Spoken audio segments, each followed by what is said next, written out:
Olá, pessoal. Olá, meus alunos do nono ano. Espero que dentro do possível todos vocês estejam bem, com saúde e seus familiares também. Hoje eu separei aqui um assunto para a gente falar sobre a União Europeia. A União Europeia é o maior bloco econômico da atualidade, mas eu quero hoje tratar aqui dos aspectos essenciais da sua formação, tá? Então eu vou fazer um vídeo curtinho alguns aspectos mais básicos.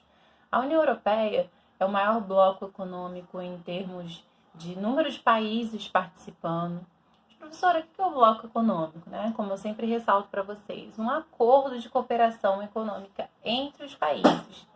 E a União Europeia hoje que tem o maior número de países participando, maior circulação econômica e monetária, uma moeda unificada, ou seja, eles têm uma moeda única, que é o euro.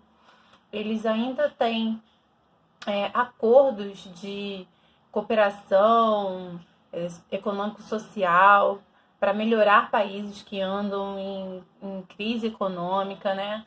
E isso coloca a União Europeia à frente de outros blocos. Às vezes, quando a gente está assistindo um noticiário, a gente fala, Europa, né? Por quê? Porque, na verdade, a gente trata a Europa, né? Trata a União Europeia, assim, como um status até mesmo de Europa, já que as decisões são bem conjuntas e existe uma proximidade, não só física, mas também de organização política e econômica, tá bom? Então, quando que esse bloco começou a se formar? Ele começou sua raiz, vem de lá da metade do século XX, tá? Então, lá por volta dos anos 1952, ainda com a Comunidade Europeia do Carvão e do Aço. É importante lembrar que a Segunda Guerra Mundial deixou a Europa devastada e que a reconstrução da Europa foi uma das prioridades e, portanto, isso acabou levando a essa aproximação dos países. Os países começaram a se aproximar. E a partir daí, inicialmente, para diminuir a tarifa, né, as taxas sobre os produtos básicos, como carvão e aço, necessários para a construção civil, né, necessários para a reconstrução. Esse acordo incluiu inicialmente aí a Bélgica, Países Baixos, né, e a Alemanha, a França, e é importantíssimo ressaltar isso, que eram países que estavam envolvidos no conflito da Segunda Guerra Mundial. Então surgiu muito como uma aproximação mesmo ao final do conflito. Lembrando que a Segunda Guerra Mundial acabou em 1945. Em 1955, o Benelux vai se formar. Então, em 1955, o Benelux começa como um embrião também da União Europeia, porque agora não é mais um acordo exclusivamente para determinados produtos, mas sim um acordo de cooperação econômica, de redução de tarifas. Então, é o primeiro embriãozinho também aí da União Europeia. O Benelux ele vai ser formado pelos seguintes países: Bélgica, Países Baixos e Luxemburgo. Esses países começam a formar o Benelux.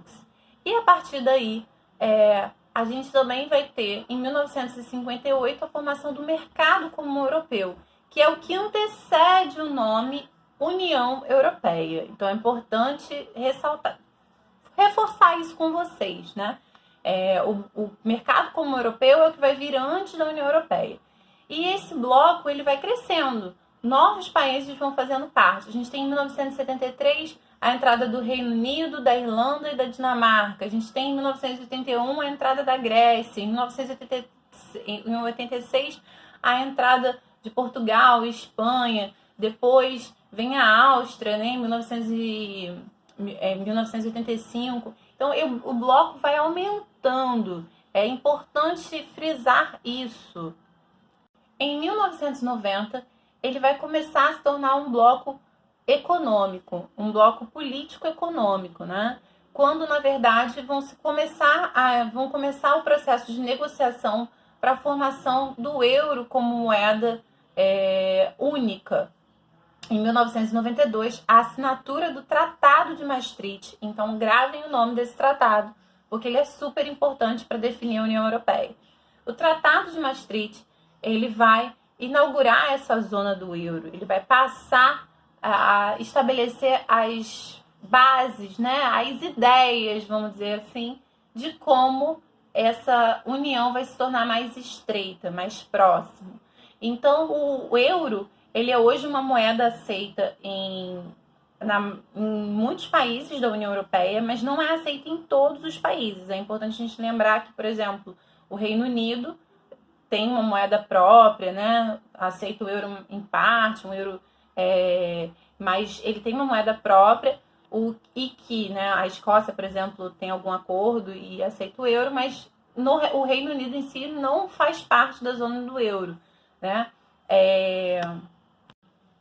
A França, Portugal, Espanha, Itália são países que fazem parte, por exemplo, da zona do euro, mas ele é uma sinalização de uma união econômica e monetária, né? Que é algo que poucos blocos conseguiram, que nenhum bloco conseguiu. Poucos não, nenhum bloco conseguiu.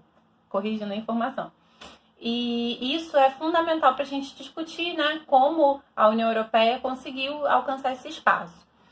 Ainda tem outras coisas que são importantes ressaltar, né? Que a União Europeia, ela tem acordos de cooperação econômica e social. Então, os países, eles compartilham, né? Contribuem com o Fundo Europeu, que vai ajudar os países que estão passando por alguma dificuldade econômica. E isso é um dos motivos que vem. Bom, e para a gente finalizar aí, é importante dizer que em 2016 o Reino Unido buscou, através de um referendo, saber se a sua população queria sair da União Europeia. E a maior parte da população, principalmente os setores mais... Bom, essa saída do Reino Unido foi muito polêmica dentro da União Europeia. E hoje, nesse cenário de pandemia, é importante a gente pensar que esse processo ainda não está totalmente concluído, mas que é o fato de você ter uma união econômica e monetária, de você ter um banco central, da Alemanha, por exemplo, ser uma das maiores economias, ser a maior economia, né, da União Europeia, é importante para a busca de ações conjuntas dentro do bloco. Isso é o mais importante. Bom, a gente viu que ela se formou